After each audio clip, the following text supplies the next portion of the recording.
व्यापार, उद्योग और कृषि, ये 3 क्षेत्र अगर खुश होंगे तो देश खुशहाल होगा। उद्योग को प्राथमिकता होनी चाहिए, इसमें भी कहीं कोई दो राय नहीं है। लेकिन व्यापारी, कृषि और उद्योग के बीच की और जनता के बीच की कड़ी है, लेकिन फिर भी कहीं ना कहीं ये संतोषजनक है और इससे देश की जनता की परचेजिंग कैपेसिटी बढ़ेगी। केंद्र सरकार ने अपना बजट पेश कर दिया है। बजट में आम जन लोगों के लिए क्या है, व्यापारियों के लिए क्या है, इसे समझने के लिए आदर्श व्यापार मंडल के अध्यक्ष संजय जी हमारे साथ मौजूद हैं। संजय जी, कैसा रहा है बजट? आज का ये बजट वित्त मंत्री ने सभी वर्गों को छूने का प्रयास किया है, चाहे वो बुजुर्ग लोग हों, चाहे वो स्टार्टअप के क्षेत्र के लोग हों, चाहे वो रेस्टोरेंट सेक्टर के लोग हों, लेकिन सीधा सीधा ट्रेडर्स को उन्होंने छूने का प्रयास नहीं किया है।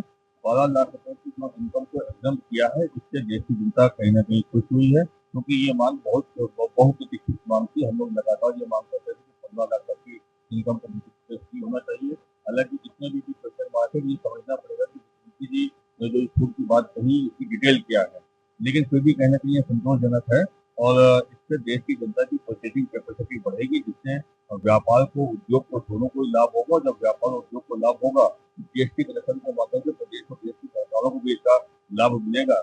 एमएसएमई सेक्टर को उन्होंने बढ़ाने की बात की, वो भी सराहनीय कदम है, क्योंकि एमएसएमई सेक्टर जितना मजबूत होगा उसी देश की अर्थव्यवस्था मजबूत होगी, लोगों को रोजगार देने के अवसर मिलेंगे।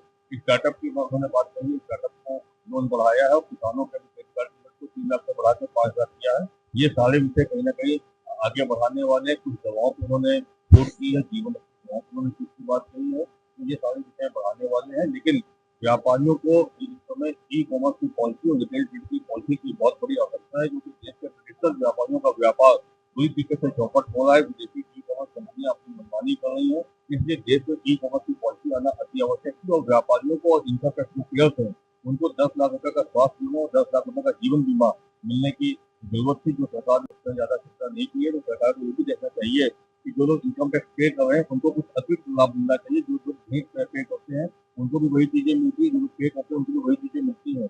इससे कहीं ना कहीं इनकम टैक्स देने वालों की संख्या में वृद्धि होने में रुकावट आती है। 140 करोड़ की आबादी में मात्र 8 करोड़ लोग इनकम टैक्स फाइल करते हैं, जिसमें भी 30% लोग टैक्स देते हैं, बाकी 70% लोग टैक्स नहीं देते हैं। तो सरकार को ऐसे विषय रखने चाहिए। तो अभी इनकम टैक्स बिल आने वाला है, तो इसमें सरकार ऐसी व्यवस्था लेकर के आए कि अधिक से अधिक लोग इनकम टैक्स फाइल करें।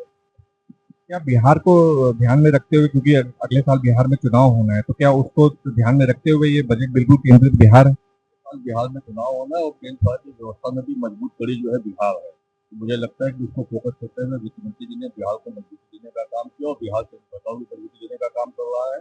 उसमें प्रदेश को ध्यान कम दिया गया है। आपके कहने के माध्यम से मैं चाहूंगा कि उसको प्रदेश के लिए भी ज्यादा चिंता की जाए।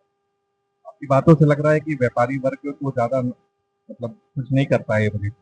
देखिए, खुद की बात नहीं है। व्यवस्था ऐसी होनी चाहिए कि व्यापार, उद्योग और कृषि, ये 3 क्षेत्र अगर खुश होंगे तो देश खुशहाल होगा।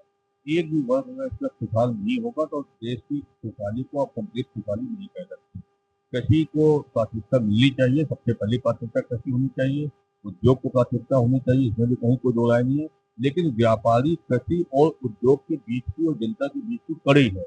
तो अगर व्यापारियों को आप ये देखो, 7 करोड़ व्यापारी देश में है, जो 25 करोड़ लोगों को रोजगार देते हैं, यानी कि 25 सात 32 करोड़, 1 करोड़ 40 लाख की आबादी में 32 करोड़ लोगों को रोजगार व्यापार के माध्यम से मिलता है। और सरकार का टैक्स कलेक्शन का काम व्यापारी बिना किसी चार्ज के, अगर सरकार के डीएम भी कोई कलेक्शन करते हैं तो उसमें कलेक्शन चार्जेस लेते हैं, लेकिन व्यापारी जीएसटी कलेक्शन करता है तो अपनी पैसे से करता है और सरकार को अपना राजस्व जमा करता है। तो जो बीच की ये सबसे मजबूत कड़ी है, इसको कतई छोड़ना नहीं।